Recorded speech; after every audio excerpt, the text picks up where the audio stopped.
शिमगाले.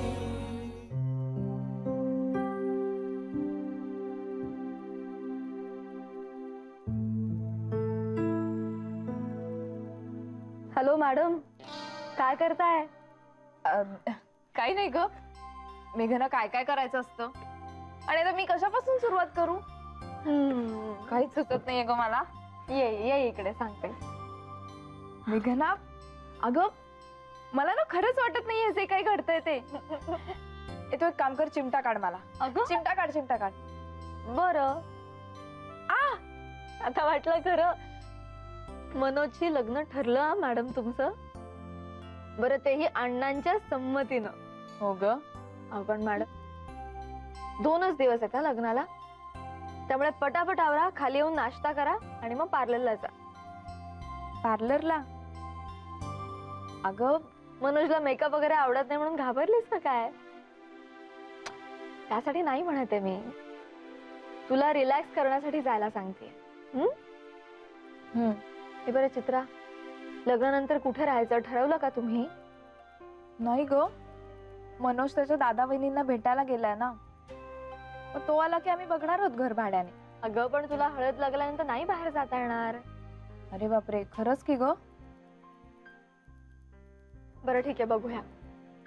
आदित्य जाईल मनोज बरोबर, किंवा हवं तर मी पण जाईन. नाही म्हणजे कसं आहे, मुलींच्या नजरेने पण बघायला पाहिजे ना घर. बरं चल, आवर ना पटकन. पटकन खाली आहे, नाश्ता कर, पार्लरला जा, मग संध्याकाळी मेहंदी काढायची आपल्याला. हा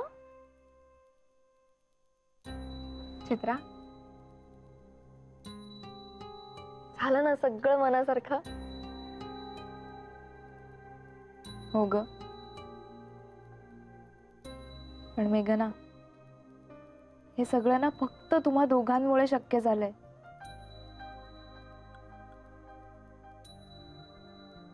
पुरे ये लवकर खाली, वाट पाहते.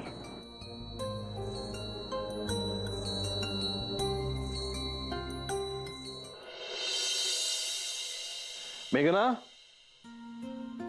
मेघना, अगं ती गुरुजीने दिलेली यादी कुठे? सामान आणायचं ना आपल्याला. हो हो, देते देते. आणि दादा, केटरिंगचं काय ठरलं? तो सतीशचा मित्र आहे ना भदे, तो अरेंज करतोय. बरं, राणे काका पण म्हणाले की मी अरेंज करतो. अगदीच काही नाही तर पंडित आहेतच. दादा, त्याला वाटलं मी सांगेन, मला वाटलं तो सांगेल, या नादात आपण उपाशी. असं नाही ना होणार? अजिबात नाही. आज रात्री मी, सतीश आणि आदित्य आमची स्पेशल मीटिंग आहे, केटरर आणि मेनू दोन्ही फायनल करण्यासाठी. अच्छा अच्छा, मग ठीक आहे. चला, तुम्ही कुठे निघालात? दागिने आणि शालू खरेदी. ओ अण्णा, काळजी करू नका, सगळं व्यवस्थित बजेटमध्ये बसवतो. काय काय चित्रा कुठे आहे? अहो ती पार्लर मध्ये गेलीये, येईल थोड्या वेळात. बरं मेघना, तुझ्या बाबांचा फोन होता, फुलं आणि मिठाईची जबाबदारी ते घेणार आहेत. शास्त्र म्हणून एखादा गोड पदार्थ घरी करा म्हणाले ते. बाकी लाडू, चिवडा, पेढे सगळं ते आणणार आहेत. शिवाय उद्या आणि परवा जिलबी आणि फाफडा नाश्ता. सॉलिड फॉर्म मध्ये आता सुरेशराव. चित्राच्या लग्नाचा खूपच आनंद झालाय त्यांना. नाना, तुम्ही लोकांनी मला हरवून टाकलाय. हो, याची परतफेड मी कशी? अण्णा, असं काही वाटून घेऊ नका हो. आणि तुम्हाला काय वाटलं आम्ही हे सगळं तुमच्यासाठी करतोय? अहो, मग देसाई मंडळींना या असल्या उपद्व्याप करण्याची इतकी हौस आहे ना की आम्ही काहीतरी निमित्त शोधतच असतो. उलट हे निमित्त तुम्ही आम्हाला दिलं म्हणून तुमचेच आभार.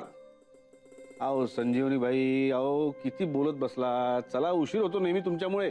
अय्या, बघितलं का? म्हणजे बोलत कोण बसलंय आणि खापर कोणाच्या डोक्यावर फुटतंय? हो, तुम्हीच.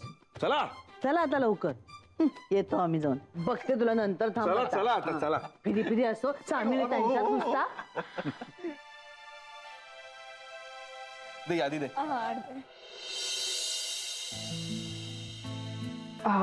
ही घे कढई, ही लागेल. कुकर पण दे. कुकर हा घे. ओके, अजून ते भांडा.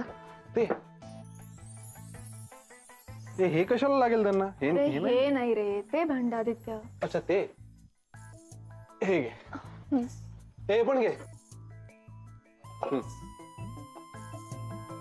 शेंगदाण्यात बहुतेक याच्यात. सॉरी हे घे. ओके ओके ना, झालं? हो झालं. चला. ओय. सावकाश सावकाश ना. आदित्य कुठे होता पण खात?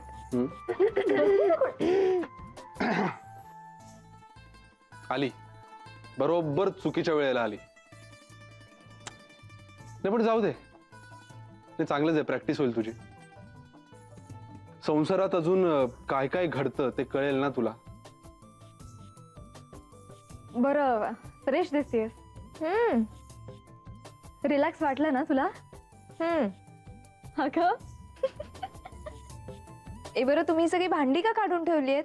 अगं वेडाबाई, तुझ्यासाठी. सगळा संसार नव्यानं मांडायचा तुला. मांडलेल्या घरात नाही जाणार आहे सून म्हणून. बरं हे तर काहीच नाही, अजून खूप काय काय लागणार आहे. गॅस, इंडक्शन, उशा, गाद्या, कपाट. गाद्या दादा देणार आहेत ना? हो. आणि कपाट अर्चूत आहे. आणि हे पण तुम्ही किती करता माझ्यासाठी? होय, भ्रमात राहू नकोस. काय आहे की आम्ही आमच्या घरातला सगळा जुना माल काढतोय. आणि मुख्य म्हणजे हे दिल्यावर तरी तू जाशील. आदित्य, अरे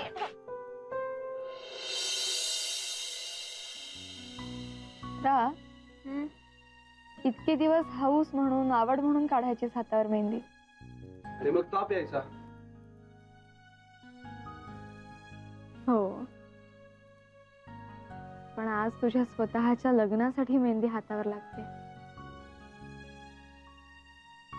छान वाटतंय ना? खूप छान वाटतंय. पण खरं सांगू का, मला ना खरंच वाटत नाहीये माझं आणि मनोजचं लग्न होणार आहे. आम्ही आमचा संसार करणार आहोत. पण आदित्य, याचं सगळं क्रेडिट ना फक्त तुला जातं. तू नसतास ना तर आज माझ्या आयुष्यात हा दिवस आलाच नसता. मी काय करू तुझ्यासाठी? वेडी आहेस का तू? तू सुखी राहा म्हणजे मला मिळालं सगळं. प्रेम करणाऱ्या माणसाला त्याचं प्रेम न मिळणं हे खूपच क्लेशकारक असतं.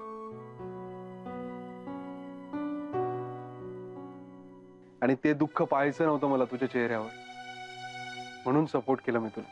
बस.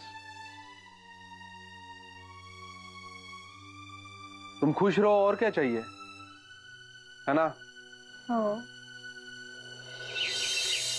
हे काय, तुम्ही तयार नाही अजून? म्हणजे नवऱ्या मुलाकडे जायचंय ना, त्याचे कपडे घेऊन. अहो पण तो कुठे अजून आलेला? म्हणजे गावाला म्हणून गेला दादा बहिणींना भेटायला. रात्रीच्या गाडीत बसून सकाळी उतरतो असं म्हणाला. उतरल्या फोन करतो. अरे देवा, पण अजून काही फोन आलेला नाही या पठ्ठ्याचा.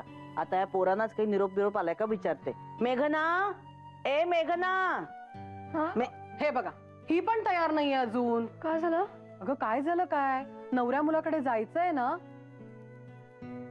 आणि काय ग, तो गावाला गेलेला आलेला नाही अजून. अगं तुम्हाला काही फोन बिन आलाय का त्याचा? नाही, आदित्यला तर नाही आलाय अजून. चित्राला आला का बघते. बघ बाई, नाही लँडलाईन वरती पण फोन आलेला नाहीये त्याचा. काय ग, दादा बहिणीने इकडे घेऊन येणार होता का तो? तू आधी फोन कर बघू त्याला, विचार. नाही तर येणार असेल तशी सोय करायला लागेल ना आपल्याला. हो, जा जा पळ. बरं अजून काही कामं राहिलेत का? हो, आता बाकीची बघते मी काय ते. बरं मी येते. राणे काका आहेत ना मदतीला? हो आहेत ते. बरं आहे, चला या नंतर चहा घ्यायला. हे आदित्य, अरे तो मनोज जेव्हा ना यायला हवा होता मुंबईत, पण तो आला नाही. ते त्याचा फोनही नाही आलाय काही. अरे यार कमाल झाली. त्यांच्या घराचं पण बघायचं ना अजून. हो रे, हे काही बॉदरच करत नाहीयेत. तुझं काही बोलणं नाही ना झालंय अजून? ती सॉलिड फिल्मी सिच्युएशन झाली आहे ना. थांब थांब, मी करतो, फोन करतो त्याला.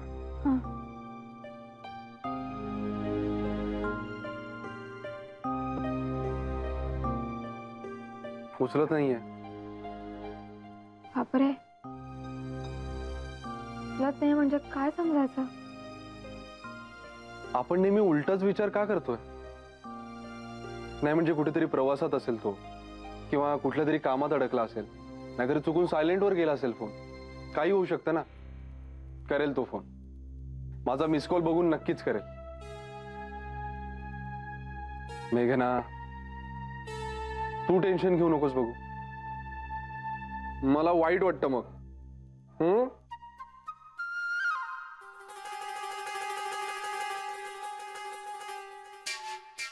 काय नवरी मुलगी, नवऱ्या मुलाशी काही कॉन्टॅक्ट झाला का? नाही रे. बरं आदित्य, हा पेनड्राईव्ह सिया मॅडमला देशील का? त्यांचाच आहे तो.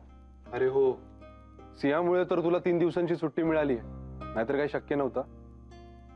पण त्यांना माझं काम आवडल्यामुळे स्पेशल कन्सिडरेशन दिलंय त्यांनी. आणि 3 दिवस तर 3 दिवस. मनोजला तरी कुठे एक्स्ट्रा सुट्टी मिळणार होती? बरं चित्रा, मनोजने काल रात्री पोहोचल्यावर तरी फोन केला होता का तुला? हो, केला होता ना. दादा वहिनी खूप खुश झाल्या लग्नाचं ऐकून.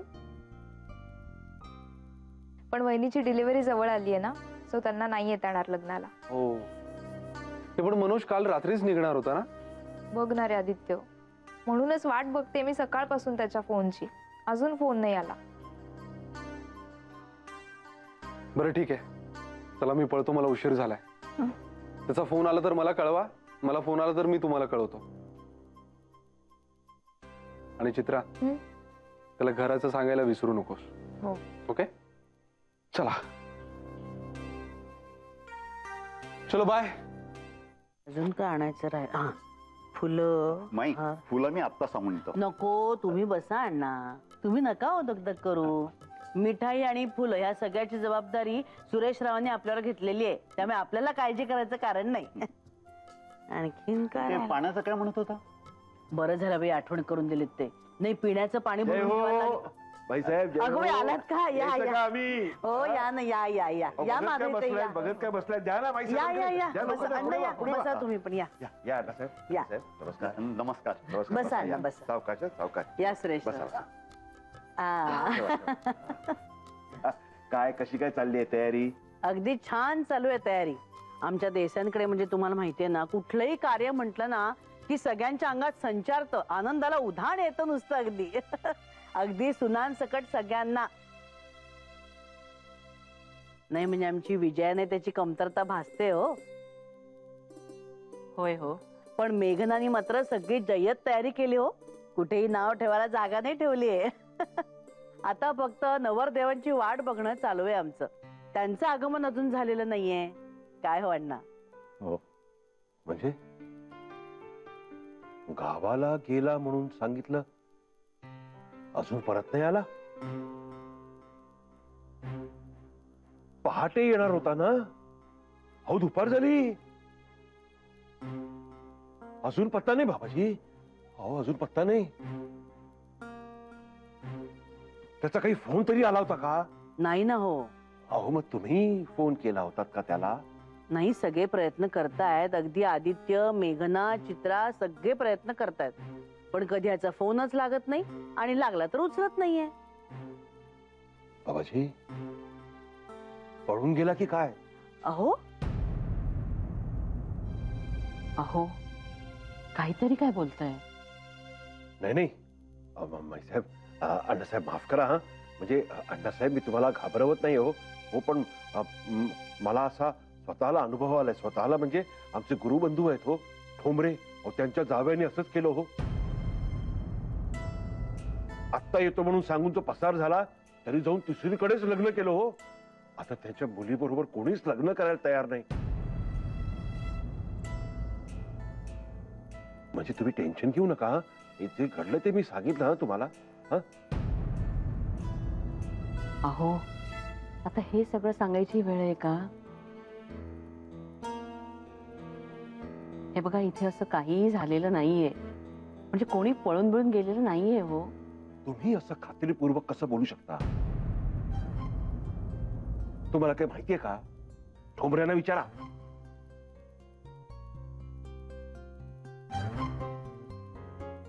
अण्णा, तुम्ही वाईट वाटून घेऊ नका. ह्यांचा स्वभावच ना. तुम्ही मनावर घेऊ नका. माई, अण्णा, माई, मनोज आला नाही, त्याचा फोनही येत नाही, हे तर खरं ना? बघा,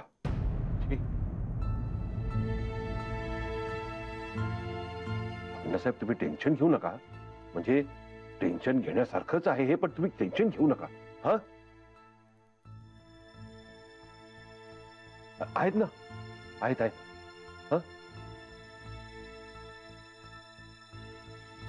मेघना कुठे आहेत? हो आहेत, आत आहेत. मी भेटून येतो. हा त्याला. बरं. हा.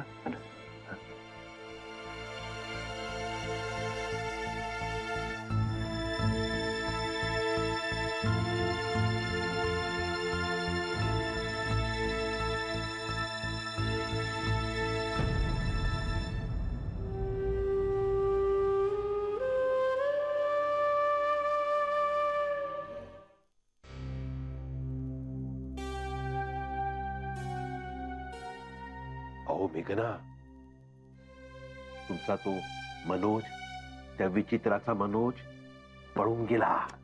बाबा, काय बोलताय तुम्ही हे? मला हे असं घडणार याची खात्री होती.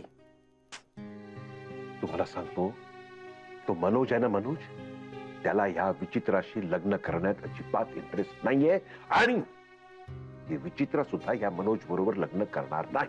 बाबा प्लीज शांत व्हा. तुम्ही आधी बसा बघू इथे. बसायला आलोय का मी? बरं बरं, प्लीज शांत व्हा. मला सांगा, कोण म्हणाला तुम्हाला मनोज पळून गेला म्हणून? बाबा, तुम्ही बाहेर असं कोणाला बोलला नाही आहात ना? हो, कोणी सांगायला कशाला हवाय? हा, तुम्हाला समजत नाहीये का? हो हो, अहो बघा हो, अहो सकाळपासून तुम्ही सगळे त्या मनोजला फोन करताय. हा, तुमचा कॉल घेतोय का तो? किंवा त्याचा फोन आला का तुम्हाला? इथे कधी यायचा होता? पहाटे. आता दुपार झाली. ऐका पत्ता त्याचा. लग्न कधी आहे? उद्या. तुम्हाला सांगतो मेघना, या मनोज आणि विचित्राचं लग्न राहिलं बाजूलाच. जावई बापू आणि विचित्रा लग्न करतील आणि तुम्हाला तुमच्या संसारातून हाकलून देतील. बाबा,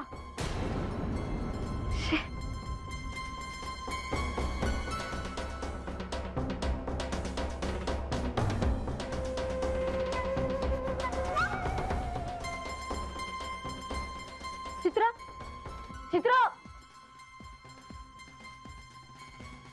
झालं, ऐकलं तिने.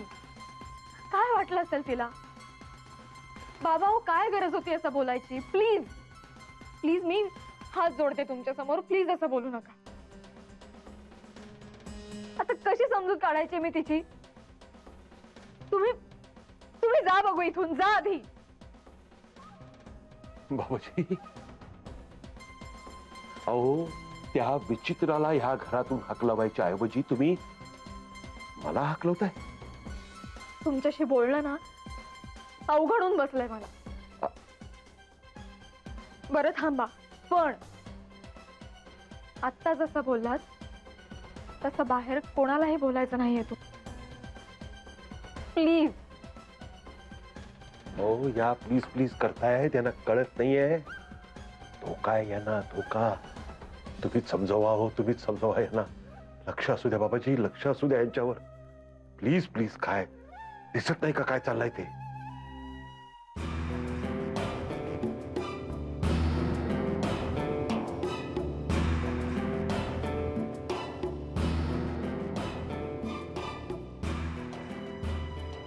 चित्रा,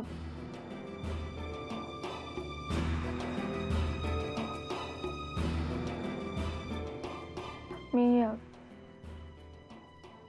सॉरी म्हणायला आली आहे बाबांच्या वतीनं.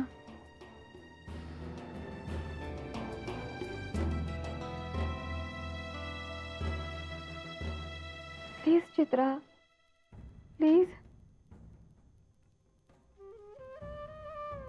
म्हणूनच त्यांनी माझ्यासाठी इतक्या घाईघाईने स्थळ आणलं का? ती लांबची नोकरी म्हणूनच आणली होती, मी इथून निघून जावं म्हणून.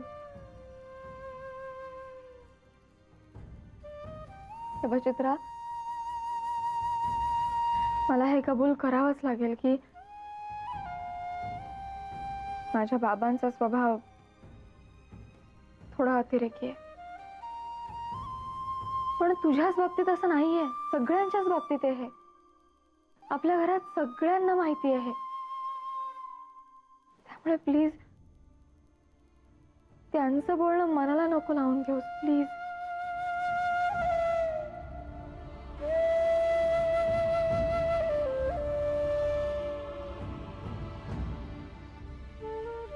जसं तुझ्या बाबांना वाटतंय तसंच तुलाही नाही ना ग वाटत आहे? अगं नाही ग, नाहीतर मी एवढं केलं असतं का? मनोज विषयी वाटणारी धास्ती लपून खोटा सपोर्ट दिला असता मी तुला. अजूनही मनोज बद्दल शंका वाटते तुला? असा विचारच नाही करत आहे मी आता. प्रत्येक माणसाचं प्रत्येक दुसऱ्या माणसाशी असलेलं नातं वेगवेगळं असतं. त्यामुळे आपण आपली फुटपट्टी दुसऱ्या नात्याला लावू नये. पण मला तर तुमच्याकडे बघून नेहमी असं वाटतं की माझं आणि मनोजचं नातं तू आणि आदित्य सारखं असावं. असं नको करू. तुमचं नातं आमच्यासारखं नाही, तुमच्यासारखं, पण सुंदरच असू दे असं म्हण. आणि ते तसंच असेल.